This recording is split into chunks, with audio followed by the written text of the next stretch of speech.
Hello everyone, welcome to my YouTube channel. आप सभी का स्वागत है हमारे आज के इस वीडियो में। और इस वीडियो में हम लोग बात करेंगे दो इम्पॉर्टेंट पॉइंट्स पर। और यहाँ पर रेलवे की तरफ से एक बहुत बड़ी ऑफिशियल अपडेट आप लोग कह सकते हैं आई है, जिससे दो पॉइंट निकल के आते हैं। एक तो आपकी एएलपी की वैकेंसी को लेकर, दूसरा यहाँ पर ग्रुप डी की कितनी पोस्ट फ्यूचर में आएगी उसके रिगार्डिंग भी एक इन्फॉर्मेशन आई है। तो इस वीडियो में दोनों टॉपिक पर बात करेंगे। ऑफिशियल जिस माध्यम से भी इन्फॉर्मेशन आई है वो भी आपको दिखाऊंगा। बाकी चैनल को सब्सक्राइब कर लेना अगर अभी तक नहीं किया है, क्योंकि रेलवे से जुड़ी पल पल की ऑथेंटिक अपडेट हमारे चैनल पर दी जाती है। दोस्तों, आज हम बात करने वाले हैं आरपीएफ एसआई कांस्टेबल की तैयारी करने के लिए सबसे बेस्ट बुक की, जो चक्षु प्रकाशन की तरफ से आती है। इस एक सिंगल बुक से आप एसआई कांस्टेबल दोनों की तैयारी कर सकते हैं, क्योंकि इस बुक में आपको सामान्य ज्ञान, रीजनिंग और मैथमेटिक्स सारे टॉपिक्स कवर किए गए हैं।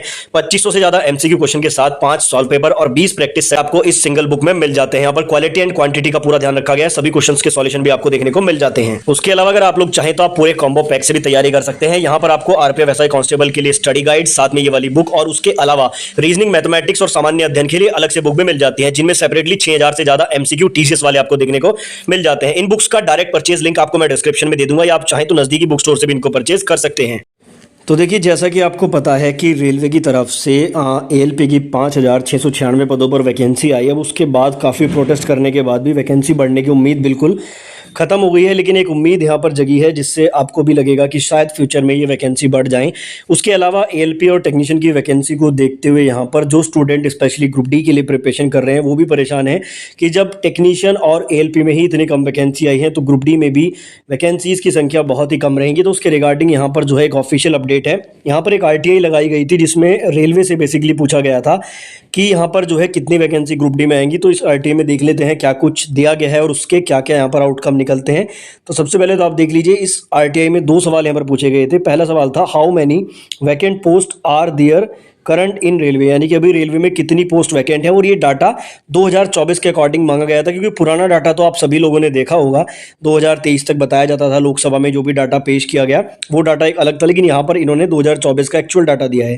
दूसरा सवाल पूछा गया था, how many level 1 post are vacant in railway, यानी कि ग्रुप डी की कितनी पोस्ट यहाँ पर वैकेंट है। अब इन्होंने यहाँ पर आइटम नंबर 1 एंड 2 दोनों का आंसर किया है। तो total number of non gazetted post vacant, that is group C including level 1 in Indian Railway as available in the office is on 1/2/2024 is 2,35,860। यानी कि इन्होंने कहा है कि 1 फरवरी 2024 तक आपके ग्रुप सी में जो टोटल पोस्ट है वो 2,35,860 वैकेंट है, और इसी में इन्होंने ग्रुप डी को भी इंक्लूड किया है। अब आप लोग देख सकते हैं कि अगर यहाँ पर ये जो डाटा है ये 1 फरवरी 2024 तक का दिया है, तो यहाँ पे आप लोग देख लीजिए, इसमें पुराना जो एनटीपीसी है जिनकी ज्वाइनिंग हो चुकी है वो बाहर हो चुके हैं।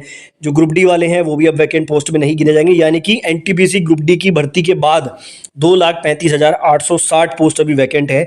कहीं ना कहीं ये बिल्कुल एक्चुअल डाटा है, और इस डाटा के अनुसार हालांकि वैकेंसी नहीं आई है, लेकिन अब इससे आप लोग क्या क्या आउटकम निकाल सकते हैं। सबसे पहली बात तो ये है कि एएलपी की वैकेंसी फ्यूचर में इंक्रीज हो सकती है। ऐसा मैं इसलिए बोल रहा हूँ कि देखो, 1 फरवरी 2024 तक अगर इतनी बड़ी संख्या में नॉन गजेटेड पोस्ट में, जिसमें ग्रुप सी, ग्रुप डी वगैरह सारे इंक्लूड है, अगर इतनी बड़ी संख्या में पोस्ट खाली है, तो कहीं ना कहीं यहाँ पे जो सेफ्टी कैटेगरी की पोस्ट होती है उसमें काम बहुत मुश्किल से चलाया जा रहा है। और एएलपी की इतनी कम वैकेंसी आई है, अब इसका जो प्रोसेस है वो भी लगभग पूरे साल ही चलने वाला है। अगर रेलवे के एग्जाम कैलेंडर के अकॉर्डिंग भी देखें तो 2024 इसमें पूरा ज्वाइनिंग में लगने वाला है। और जैसे रेलवे का इतिहास रहा है लेट लतीफ़ी करने का, तो उसके अनुसार अगर देखा जाए तो 2025 के भी 6 महीने में लग सकते हैं। अब उस टाइम तक इतने सारे जो एम्प्लॉयज़ हैं जिनकी पोस्ट वैकेंट है, उनके बिना रेलवे को काम चलाना मुश्किल हो जाएगा। तो हो सकता है कि जो एएलपी की आगे की स्टेज है, सीबीटी 1 के बाद या सीबीटी 2 के बाद, इन वैकेंसीज को जरूर बढ़ाया जाए, क्योंकि आपको पता है कि रेलवे ने अपने नोटिफिकेशन में साफ साफ लिखा था कि किसी भी स्टेज पर हम वैकेंसीज को बढ़ा और घटा सकते हैं। तो इसके अकॉर्डिंग आप देख सकते हैं कि ये प्रोसेस अगर डिले चला तो टेक्नीशियन और एएलपी की जो वैकेंसी है उसकी संख्या आपको इंक्रीज होके देखने को मिल सकती है। हालांकि ज़्यादा बड़ी संख्या में इंक्रीज शायद ना हो, लेकिन कुछ ना कुछ इंक्रीमेंट आपको देखने को मिल सकता है। दूसरा, अगर बात करें ग्रुप डी की, तो आप लोग देख लीजिए, यहाँ पर अगर 2,35,860 पोस्ट वैकेंट है, तो इनमें से बड़ी संख्या में जो है ग्रुप डी की ही पोस्ट होंगी, क्योंकि सबसे ज़्यादा रेलवे में ग्रुप डी की ही पोस्ट रहती हैं।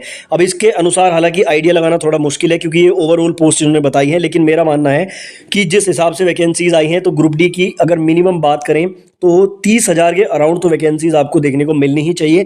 बाकी रेलवे में कुछ भी प्रेडिक्शन करना बिल्कुल यहाँ पर सही नहीं है। जो भी है आपको ऑफिशियली माध्यम से पता लगेगा बाद में।